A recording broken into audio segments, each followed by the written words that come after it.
A by Acacia is similar to Acacia in the type of wines that we make, but we have the advantage of sourcing grapes all over the state for Burgundian-style wines. We draw fruit from Santa Barbara, Mendocino, from Monterey, and Edna Valley. A by Acacia really is a good Central Coast representation of Chardonnay and Pinot Noirs and red blends.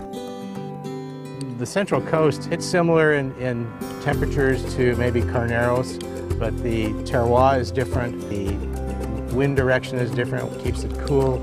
All Burgundian grapes require a cooler climate. That's the advantage of this area.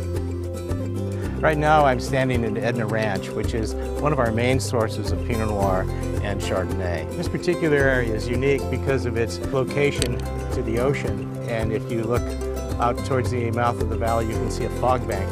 This cool wind that's blowing through here cools the vines every day in a normal summer day, which is perfect for the growing season for Chardonnay and Pinot Noir. There's several types of soil here at Edna Ranch. There's a lot of this limestone type rock. This is formed from old seabeds which were sedimentary, which hardened over time to become this limestone. And you can hear how hard it is. This is the perfect type of soil you'd like to see around Burgundian vines. This particular region gives you a white peach character, a flavor in the wine. Santa Barbara is a little more steely, more of a Chablis type character. And if you go up to Arroyo Seco, you get a lot more citrus and tropical notes in the wine. So we have a tendency to like to get fruit from all these areas because that's what makes a fuller profile for our wines.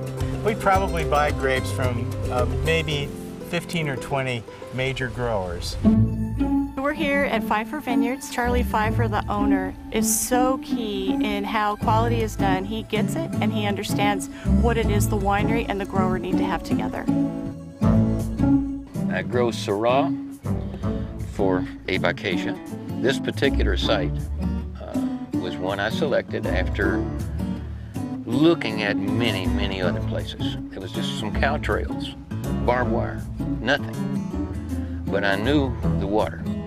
There was one well that was already in place. And the climate here is perfect, and the soil is perfect. There's a total of 95 acres that are cultivated and growing grapes right now. There's not a bad view on this ranch, and it grows good grapes. This is Tucker, and that's Jake. They won't let me go anywhere without them. They're my best friends. We go through a pretty rigorous certification that evaluates all the sustainable practices that we employ on the vineyard.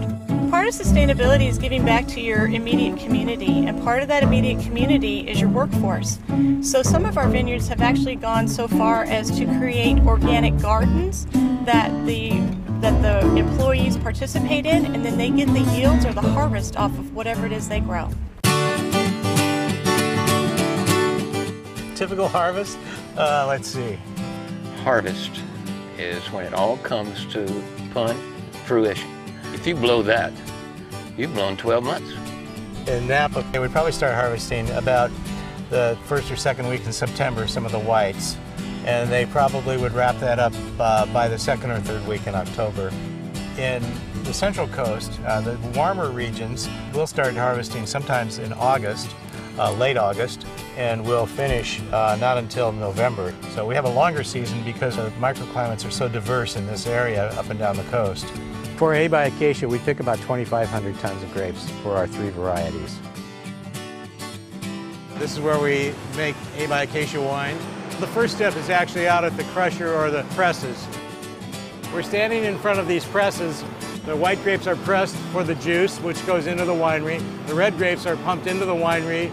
They're fermented, and then they come back out as pumice like this. This pumice is used, it's recycled for fertilizer, basically. It's our pumice mountain back there.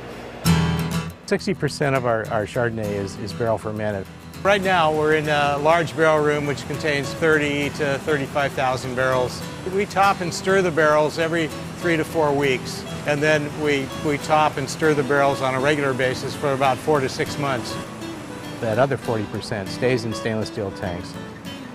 All of these tanks are fermentation tanks. They're jacketed so that we can heat and cool them as we need to, and they're temperature regulated.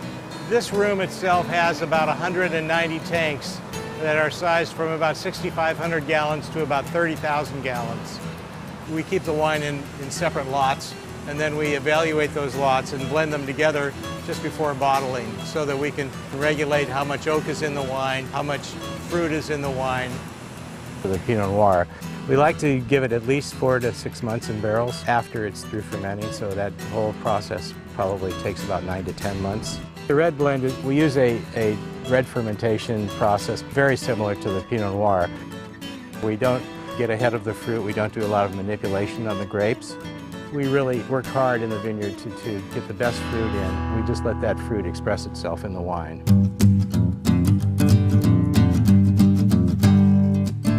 Tom Westberg is a really great winemaker. I've been a winemaker for almost 25 years now. I've worked mainly in the Paso Robles area. In the last 10 years, I've been making wine all over California. Tom is a grower for himself. He grows Zinfandel on the west side of Paso Robles. Some winemakers grow their own grapes, many don't. He understands the grower side. He's living it every single day. He really gets harvest because he has his own set of issues to deal with at home.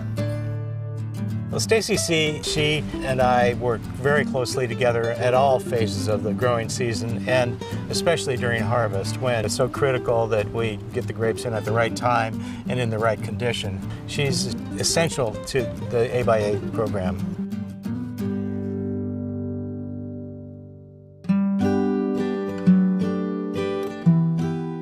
A by Acacia produces 3 wines: a Chardonnay, a Pinot Noir, and a Rhone blend, or red blend as we call it. Chardonnay, because it is a blend of grapes from several different areas, really exhibits a flavor profile that has tropical notes. It has white peach character, which comes from this particular vineyard. It has apple and pear type characters from some of the cooler regions that we source fruit from. Okay, Stacy, here's some of the 2009 A by Acacia Chardonnay.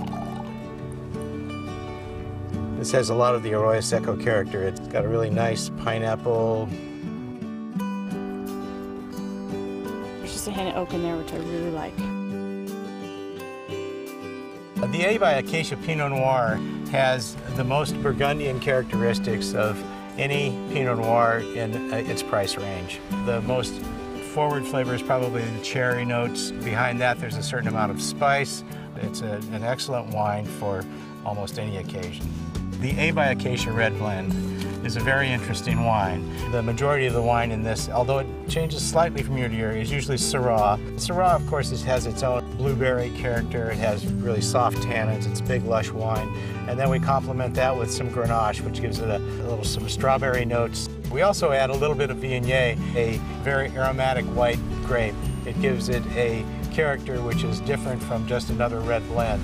It's very similar to what is done in the Rhone blends in France.